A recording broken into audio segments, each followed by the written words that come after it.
Welcome friends to Saga Thursday, your regular source for Saga, the miniatures game goodness. Today we're picking up with part 2 of our Mutatawwi'a battleboard review with Mr. Nick Fenske, and let's jump right in. Okay, I'm going to go down to Paradise's Promise. I'm liking this one. This is only the second ability so far that doesn't require anybody to gut themselves, so this one, which is great. Yeah, I'm liking that so far. You can use any dice, liking that. Orders phase here, so until the start of your next turn, after the resolution of a melee or a shooting that has seen a unit, friendly or enemy, been destroyed, all your units within medium of that unit remove one of their fatigues. So tell us another. So this is like basically a blanket effect on the board that goes into effect at the resolution. Okay, so basically, if anybody's wiped out, so your guys being wiped out too, you can remove a fatigue on a unit within medium. Not too shabby. Yeah, it's kind of it's a strange mechanic, in the means that when you think of it being used as like one of your units dying, it cancels the effect of a unit taking a fatigue from being within M of a unit that has been destroyed.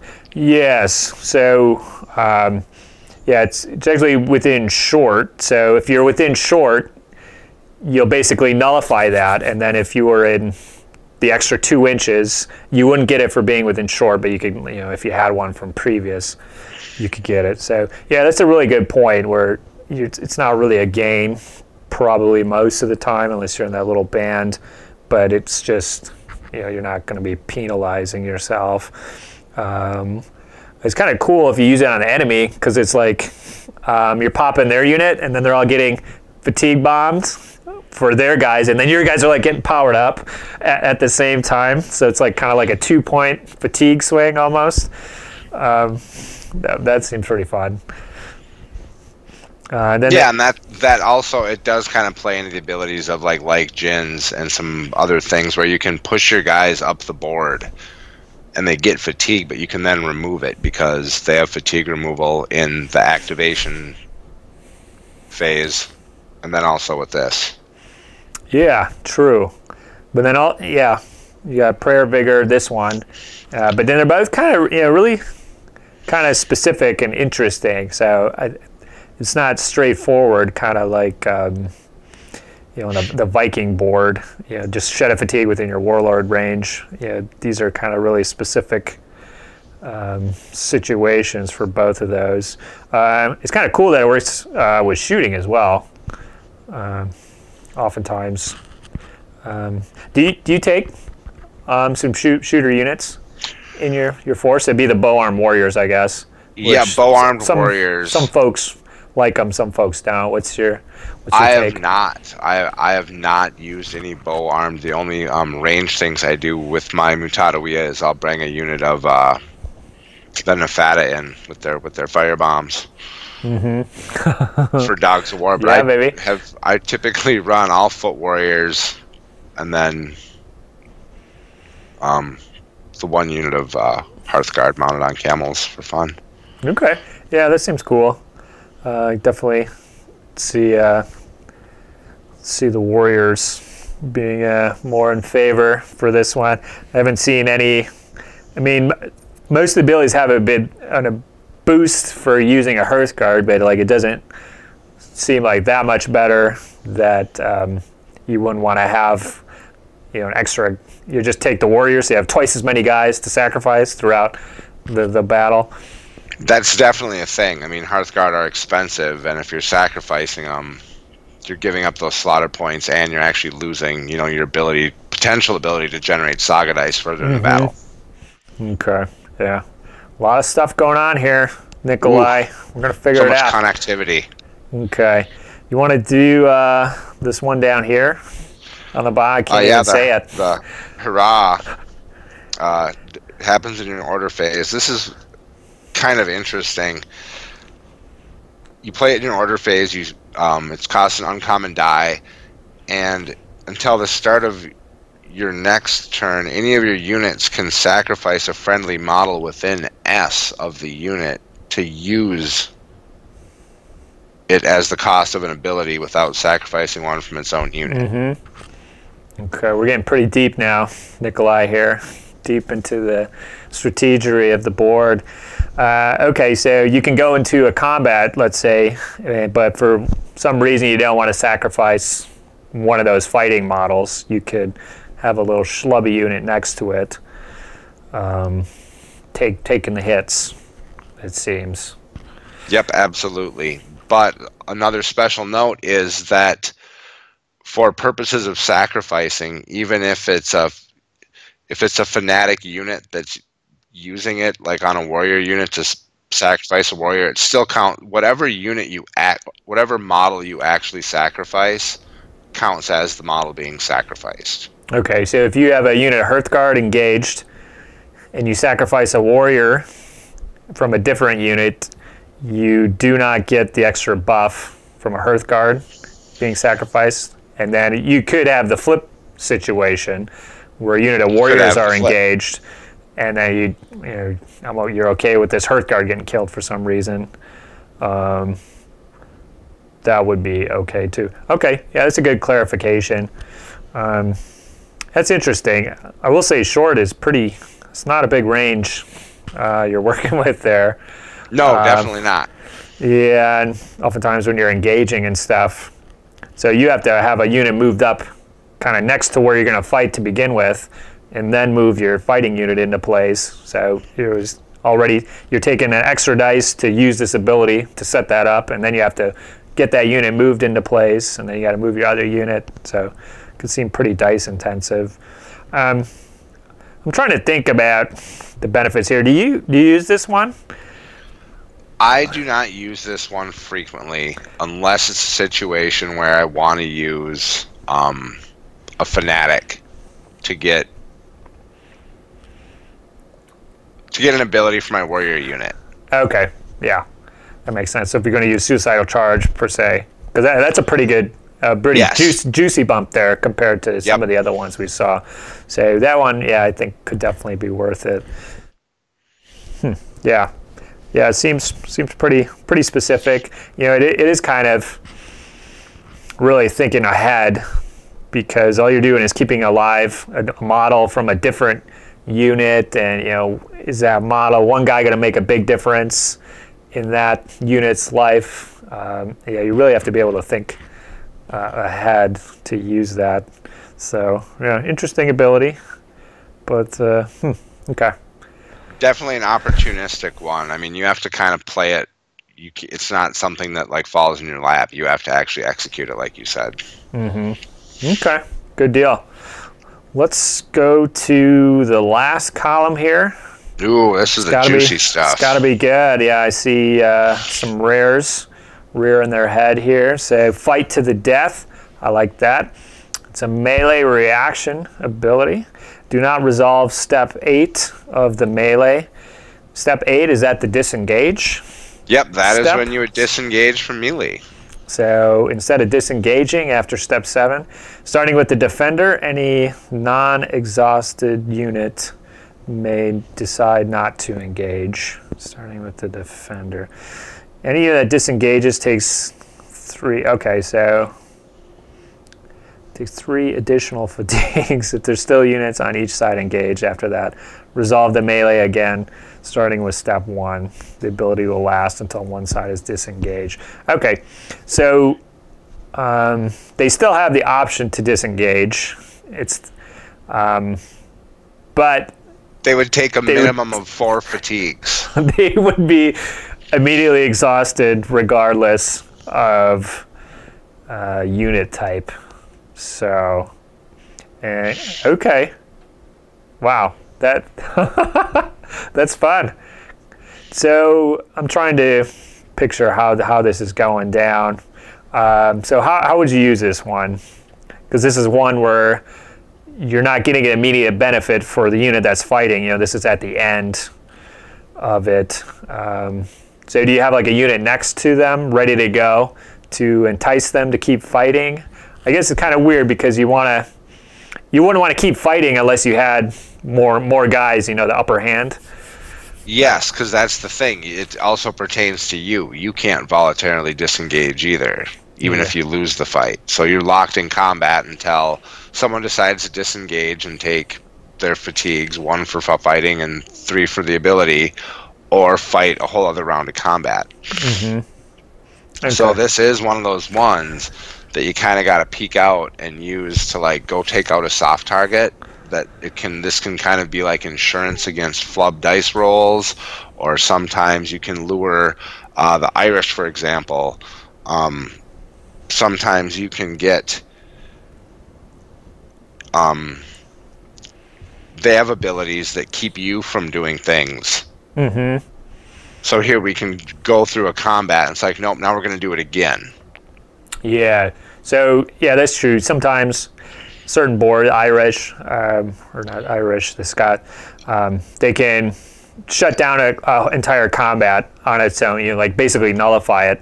So this one, you're like, okay, well, why don't you just take 4 fatigue and we'll do it again, or we can fight for real this time. Yep. So, okay, yeah, I think your mileage will vary depending on the board, but yeah, you gotta make sure you're stacked. Very circumstantial deal. I mean, it's a cool ability when you have it. It's nice to sometimes get your warlord in with a side-by-side on that, and he can just go grinding away on guys. Oh, yeah. Yeah, so any unit that disengages. So you could have, I'm trying to think of a combat here, so you could have your warlord and a side-by-side unit. You're fighting somebody else, and then you could actually have your warlord or that other unit disengage and then still keep fighting that other unit, potentially. You would take the fatigue hits. I'm just thinking through this in my mind brain here. I don't know if there's any benefit necessarily, but I guess that would be an option. I was just thinking having your warlord wailing on, a larger unit again, with the safety of ablative wounds to him. Nature of a side-by-side. Okay. Yeah, that's a good point. Where you send your warlord in.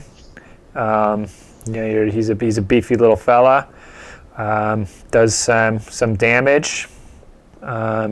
He's only got 5 attack dice though, so whoever the unit is gonna live. But then you're like, well, how about we do that again? Or you take a shitload of fatigues. Yeah. We do that again, or I exhaust your unit. And remember, we have the suicidal charge in the back that we talked about earlier that does a number of automatic hits equal to the amount of hits that you do, or half.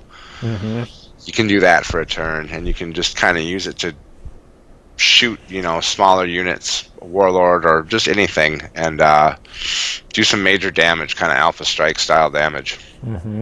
Okay, cool stuff. Yeah, that one looks fun. Do you want to go down to the other one there? Yeah, well, all it provides. All it provides is the other one that makes for some pretty cool situations. It costs a rare dice and a sacrifice. Okay, so it's a melee ability, and what we're going to do here is we're going to compare the number of enemy models and the number of your own models in any given melee. And this is after you sacrifice your model. So if you have 3 guys going in and the ability costs 1 to sacrifice, you still count that. And if the number of your enemy models is higher than the number, if you're outnumbered, you basically gain a number of attack dice equal to twice the difference. So if they have 6 guys and you have 3, that's a difference of 3, so you gain 6 attacks. Yes. But it's a melee, it's ability, so you'd still be capped out at double. Twice that amount, yep. Whatever, but okay. Well, I'm already seeing a pretty nice swing for taking Hearthguards, I guess. Taking your little camel pack there, Hearthguards, go into a 12-man warrior unit, something like that. Basically, max out your dice in a single go. Yeah. I was going to say, it'd be cool if you could use it on your Warlord, but can you sacrifice your Warlord? Doesn't make sense. Well, it wouldn't make any sense. That's for that one ability that Hurrah is specifically for, is so that your Warlord... Whoa, so that Nick. your Warlord can use the sacrifice abilities. Okay. Why didn't you mention that earlier? Come on. I thought we'd bring it back. Okay. Wow, yeah, that actually is a good point. So some of these, the Fatal Blow, Suicidal Charge, you could use with your Warlord, as long as you have somebody standing by to take the hit for them. Okay, cool, wow, that's awesome. Yeah, easy way to double your attack dice for the Warlord with a rare. And then a lot of opportunities to max out your attacks in other situations as well. Yeah, this board is really about hedging your bets. You know, like you can use like Djinns or some speedy things to isolate your combats where you want them, and then the abilities, they cost you, some casualties for your own stuff, but you can kind of stack the dice in your favor. I think that's what most SAGA abilities are in the end, but I mean, here, it's how this mechanic plays out. Yeah, I mean, it's like you said, cool situations. Yes. Yeah, interesting how this all works together. So, cool, I'm liking that one. Another kind of a little bump to the Hearthguard units, but then another bump for the multiple smaller warrior units as well. And another bump in that favor. So, okay, good deal. Liking that one. And then invoking the name here. So this one's interesting. I was actually going to mention this, but so up top, the Allah Akbar replaces your typical SAGA dice generation ability, where you can use a rare to roll two more SAGA dice to replace it. So, but instead of that, we have this invoking the name down here, which is an activation ability, and it's roll 2 extra SAGA dice, 3 extra if a fanatic was sacrificed, and place them on your battle board. Or activate. That actually just costs a sacrifice model. It doesn't cost any die. Mm-hmm. And it's an activation, so you can use it at any point in your turn. Assuming you're still limited to once per turn, you could use this. Still once a turn. Okay, still once so you a turn. can't just go bananas. Yeah, so if you need 2 extra SAGA dice, you got them.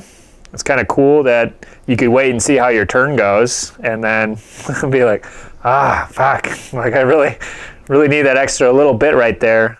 I'm gonna get rid of that guy. And then the second ability, or the second half of it, is activate a unit, and this activation does not cause any fatigue if a fanatic was sacrificed. So, yeah, juicy stuff right there. So, do you use this one most turns? I mean, this is kind of your only way to get extra dice. So yes, I'm it is guessing the that only you way to would. roll extra dice. And again, it costs that guy. So yeah, this is a pretty common one. I'll try not to do it early. Trying to bide your time. Yeah, bide my time and use it for when I really need it. But those 2 extra SAGA dice, is pretty darn good, mid-late game. And again, it's an activation, so you can do it at any time. You can try a combat, and maybe things don't go your way. Well, then you can, I'm out of SAGA dice. Oh, wait, I can sacrifice a guy, and now I can do something else. It allows some definite flexibility. That's the most important part of that ability.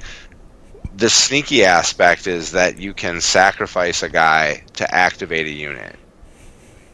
Yeah, I'm trying to think right now. Once you just roll the dice, and then you could activate the unit with the dice, and you might roll rares or something. Kind of makes the most sense, doesn't it?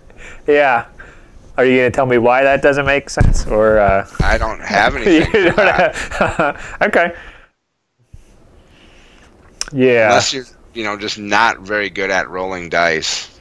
Yeah, so I guess the only reason you would do the bottom one, I mean, because you roll 2 Saga dice, you could do 2 activations, or do an activation and do something else.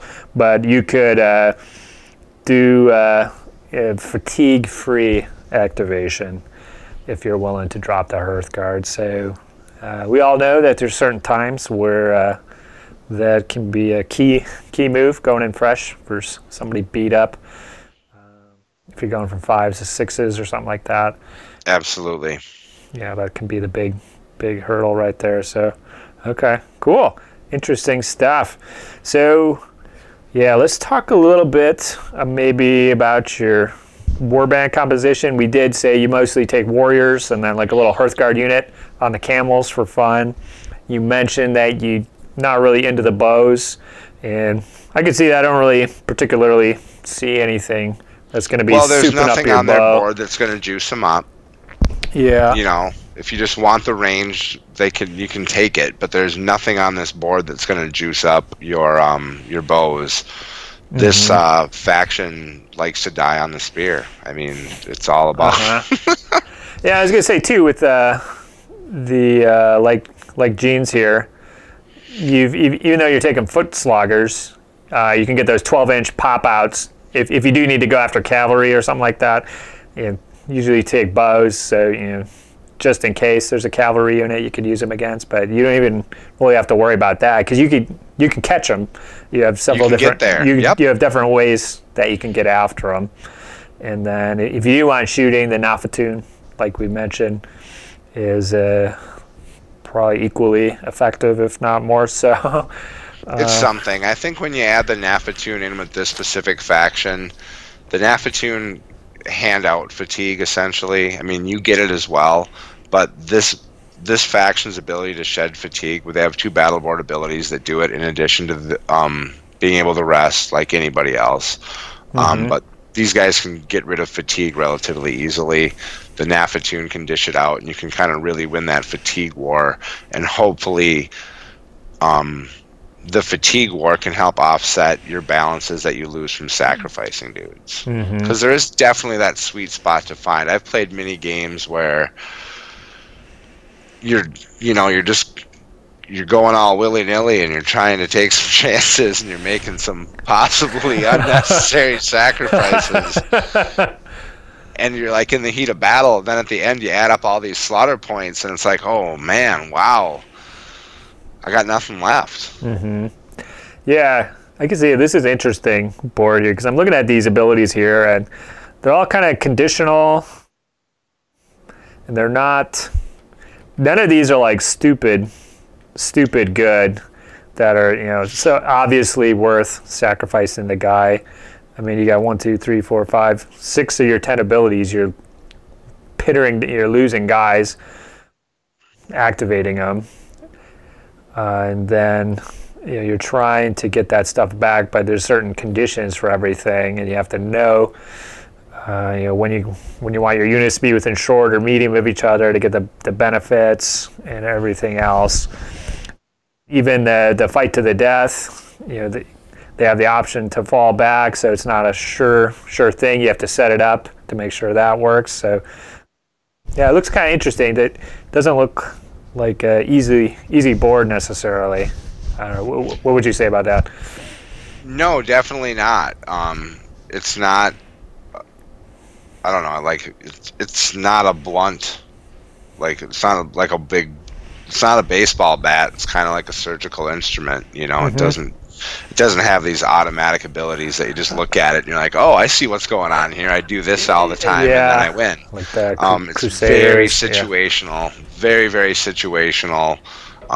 Rewards some risky play for some opportunistic moments. I mean, there's a couple things I said. You can shoot off those little missiles at dudes and can pay off big time.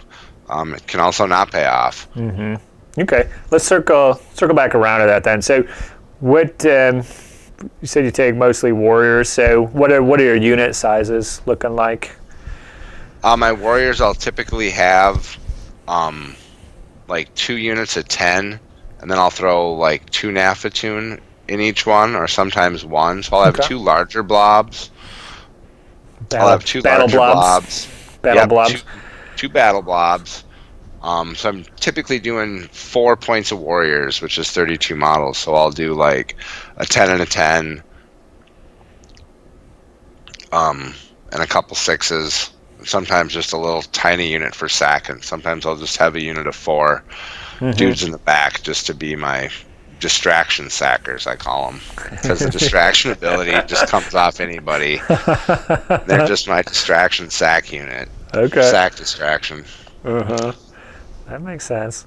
I like it. And I think you got to take a minimum unit of 1 unit of camel Hearthguard, because camels. You gotta. I agree with that. So, okay, cool. Yeah, nice mix of abilities. Getting back to distraction there. Yeah, that's a good one. Mostly melee oriented, but a little bit of move stuff. So, okay, cool. How do you feel about these guys? It seems like they'd be fun to play. Is that right? Yeah, they're always a lot of fun, and I think a lot of people have fun playing with them because you want to be in melee, you want to fight, you know, and I think there's a lot of armies that are set up for that too. Yeah. These games are typically, the majority of the games I've played with them have been pretty bloody, where it's just everyone's going all in, and I think everyone can enjoy those games because, I mean, it's Dark Age combat. I mean, that's what it's all about, right? Oh, yeah. Yeah, I agree. Those bloody games are often the funnest. Do you feel like you're on the back foot at any particular scenario? These guys do pretty good because they have a lot of movement stuff.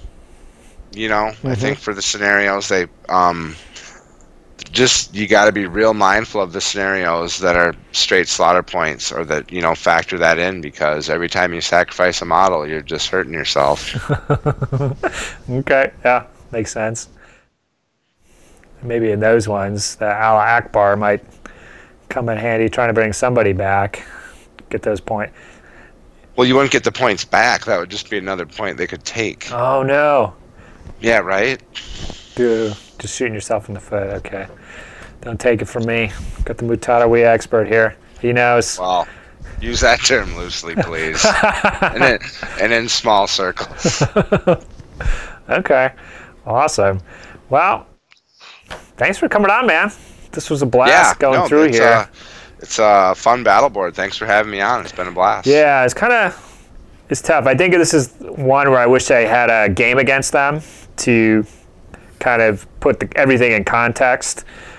I was kind of going in dry on this. It was kind of tough for me following everything between the tokens and the order of everything. So, yeah, it looks like a fun board. Definitely fun to play against, I'm sure, and fun to play as.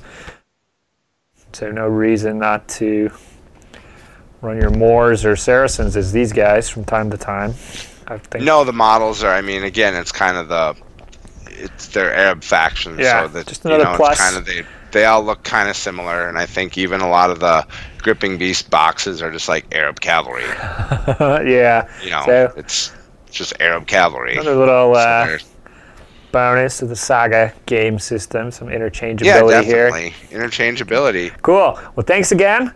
We are definitely going to have to have you back for some Saga 2.0 stuff once all that drops. And, yeah, I'm excited for that. I'm really excited for that. It's exciting stuff. I'm a little on the fence. Like at the Renegade Open, I won an Irish warband.